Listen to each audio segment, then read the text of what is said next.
Hello, good evening, everybody. Happy Wednesday, happy hump day. It is February 28th, 2024. And today we're going to be talking about xylitol and how xylitol can be beneficial to you or harmful, depending on how you use it. So xylitol, which is known to be a sugar, or rather a sugar substitute, comes from plants and it's known to be natural. So it's naturally occurring in our bodies. It's produced naturally in our bodies and also produced by plants, but it's extracted from plants. And so we're going to be talking about this.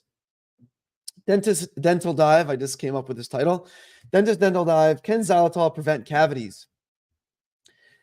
So today, can xylitol prevent cavities? We're going to talk about sugar, bacteria, and teeth, how those three combinations cause cavities, xylitol and bacteria, and how xylitol can actually prevent cavities from happening and even prevent gum disease from happening and even prevent some systemic diseases from happening. Yes, I'm covering all that in this podcast, and also the benefits of xylitol, so it covers it together, and then the scientific evidence behind the beneficial effects of xylitol, and then some side effects of xylitol. We're going to discuss whether or not it's actually safe or not, and we're going to have some recommendations on how you can use it at the end.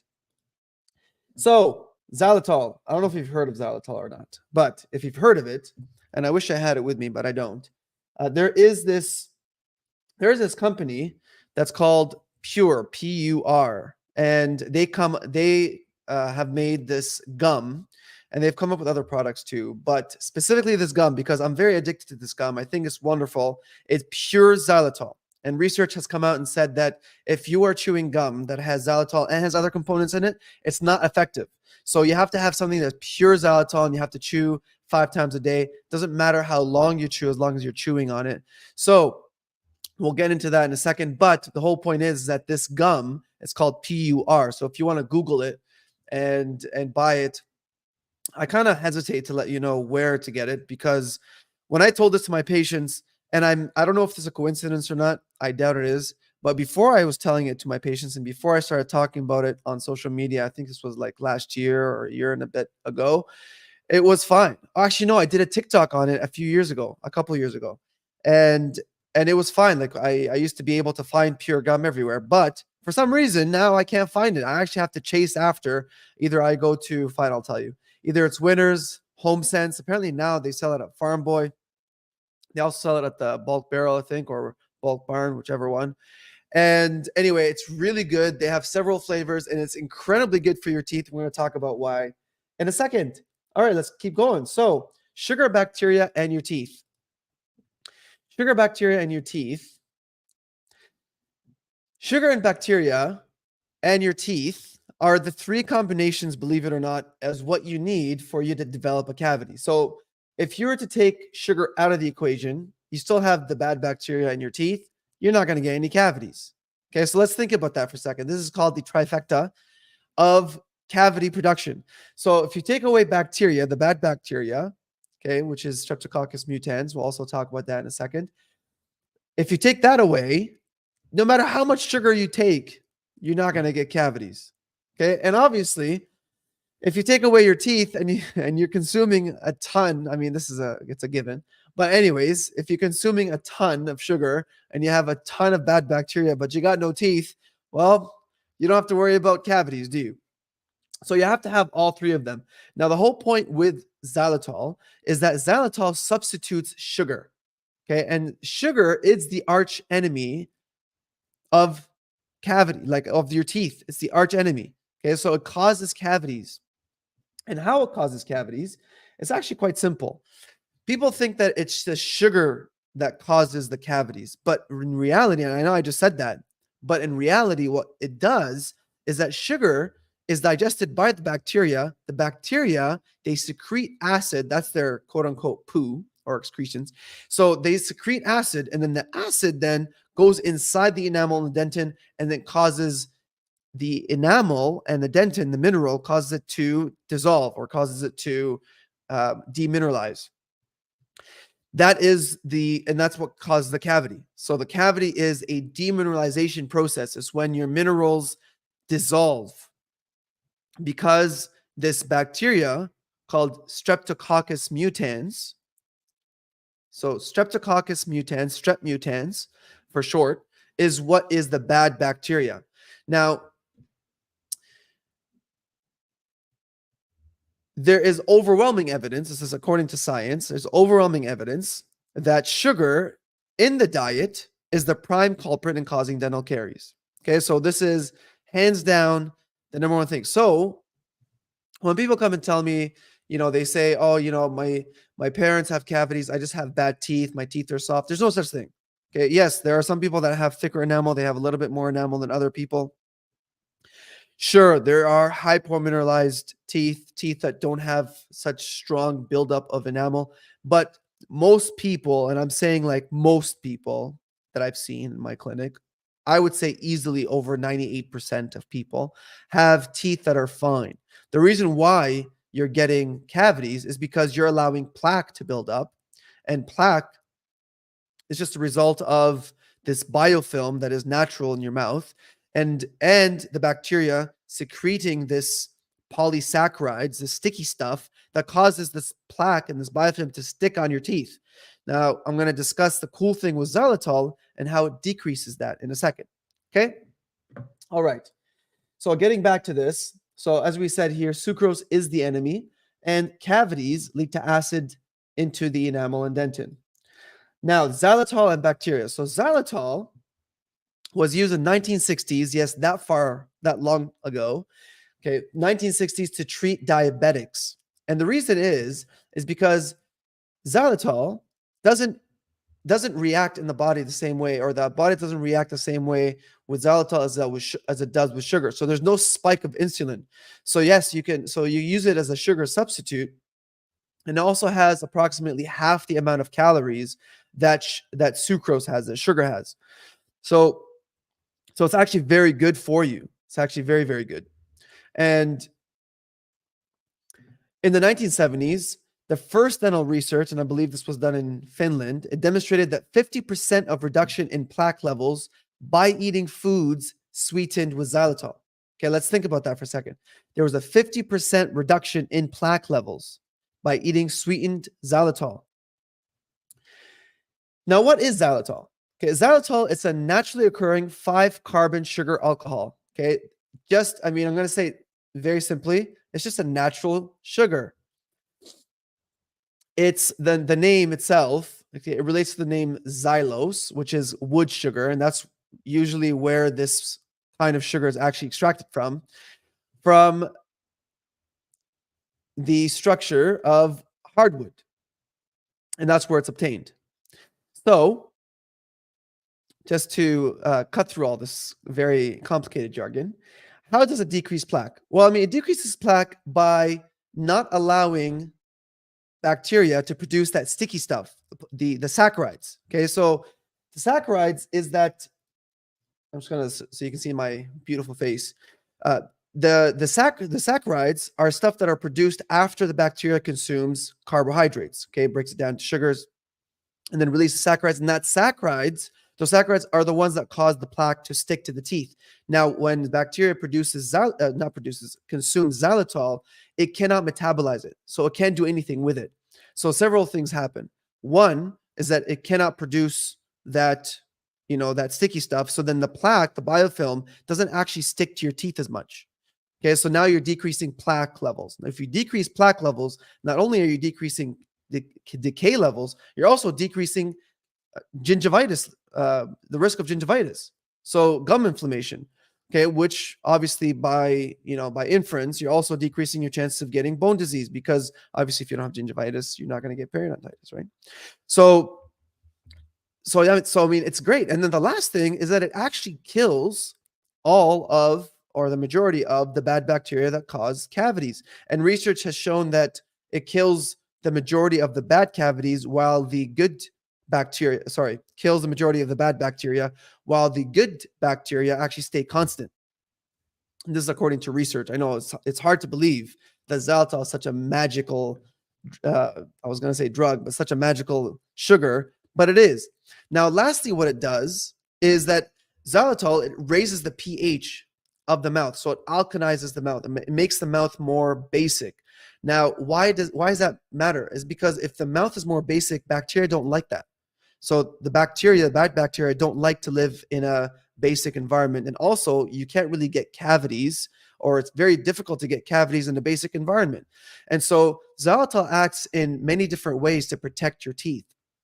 Now, we're going to discuss how you can use xylitol in a second, but this is the benefits of xylitol. So, like I said, it has less calories than table sugar, which is around half. It reduces child's risk of developing cavities. Now, there is research to support that if you are pregnant and you consume xylitol, like you chew xylitol gum or you replace xylitol, instead of sugar, you put xylitol, then you decrease the bad bacteria. And so then you're not transmitting the bad bacteria to your newborn. And so then they have a much decreased chance of getting cavities. There's research to support that. So yes, I mean, xylitol is actually great. It's wonderful. And some research says that it aids in teeth remineralization. So it helps in keeping the teeth nice and strong and healthy. All right, now scientific evidence. Let's talk about some scientific evidence. The science behind xylitol is that it reduces dental plaque, but it doesn't strengthen tooth enamel. Okay, so tooth enamel strengthening happens with fluoride. So let's do a little segue here into fluoride, just because some people, they commented there on the comment section as I was doing the live yesterday, and they said talk about fluoride. So I'm going to talk about fluoride in comparison to xylitol. So fluoride is great. What fluoride does is that it actually strengthens the teeth because it replaces the structure, the actual structure of the enamel, with something that is stronger. So it replaces the mineral structure from hydroxyapatite to fluoroapatite. Okay. Now, what's the difference there? The difference is that there is a 10-time protection or 10-time increase in protection against cavities. What does that mean? Or how am I saying that? Usually you get cavities at an acid level of 5.5, okay, which is acidic in your mouth, but it's not very acidic. Now, when you're using fluoride, your enamel becomes, from hydroxyapatite, it transforms into fluoroapatite. And so then what you're doing is that now in order for that fluoroapatite to become demineralized, it needs the acid to go down to a 4.5 in order for it to become demineralized. So like I said, the enamel normally, without fluoride integration, it dissolves at a pH of 5.5. But if the structure is formed with fluoride, it actually starts to demineralize at a pH of 4.5. Now, pH is on a logarithmic scale of 10, logarithmic power of 10, meaning that it's literally 10 times. So the difference between 5.5 and 4.5 on the pH is 10 times. Okay, so it's a 10-time decrease or 10-time increase in power. And so then if you are brushing with fluoride, right, fluoride toothpaste, or obviously you're drinking fluoridated water, there's some form of fluoride in contact with your teeth, or you go into the dentist and they're doing the fluoride varnish, then the majority of your enamel is now strengthened so that you're not going to get cavities at such a high rate, and your actual teeth are actually a lot stronger, from the sense that they're not going to dissolve easily, because they require 10 times the amount of decrease in acid in your mouth in order for you to start getting cavities. It's amazing stuff. So what xylitol does then, xylitol doesn't cause the teeth to become stronger, but xylitol causes an increase in the pH of the mouth. So whenever we eat, what happens is that the acid increases in our mouth. So when you chew on xylitol gum, for instance, then the pH or the acid decreases in the mouth, which means then you don't get much cavities. So xylitol does that. So that was the whole point of me discussing the difference between xylitol and fluoride. Getting back to the slides. So although, and this is with regards to plaque, okay, although plaque on your teeth is normal, too much plaque encourages your immune system to attack the bacteria in it, which leads to inflammation of the gums. So when you have too much plaque, that's when you start getting gingivitis. Like I said, xylitol causes a decrease of plaque retention on your teeth, which then decreases your chances of getting gingivitis. Okay, I hope we're all on the same page now. All right. Now, what are the side effects of xylitol? As it says here, it is a mild laxative. Okay, so it could cause a little bit of stomach upset, and it is not safe for your pets. Okay, so not everything is safe for your pets. Chocolate's not safe for your pets. Raisins, grapes, those are not safe for your pets, and neither is xylitol. So you have to be careful on what you give your pets. Okay. Usually, if your pet or your dog, for instance, ingests xylitol, it spikes up their insulin. And so what you have to do is you have to give them sugar. So as soon as you get them to the vet, then they're going to give them IV drip of glucose. Okay. But get that stuff away from your pets. Get that away from your dogs. Just consume it yourself. Okay, so that's the bad thing about xylitol. Okay, but I mean, like I said, chocolate is not good for your pets either. Neither is grapes or raisins, or a lot of other things. Okay, and also it's a mild laxative. And what research has shown is that if you consume a lot of it, then yes, it could cause some kind of stomach upset. But if you consume it in moderation, just like literally everything else, then you have the protective effect of xylitol without the side effects. I've been consuming xylitol for years, and knock on wood, I'm good. But then, like I've been doing it for a very, very long time, so my body's used to it. So recommendation, as I said here, that the xylitol chewing gum should be the only sugar substitute in the gum. There shouldn't be xylitol and any other thing in the gum, for instance. Okay, and the recommendation is for you to do it 5 times a day. And again, moderation is key to avoid upset of your stomach.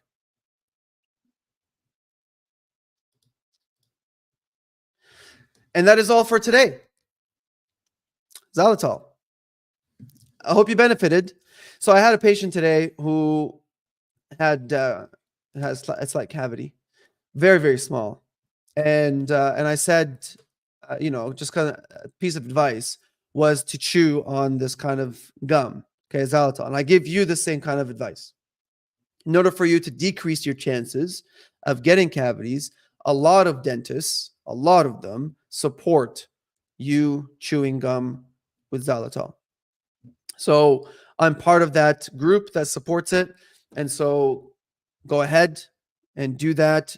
Decrease your chances of getting cavities. I was talking to my sister the other day and I was saying to her, I was like, I don't know why we're giving advice on decreasing the likelihood of getting cavities, guys. That's decreasing our business.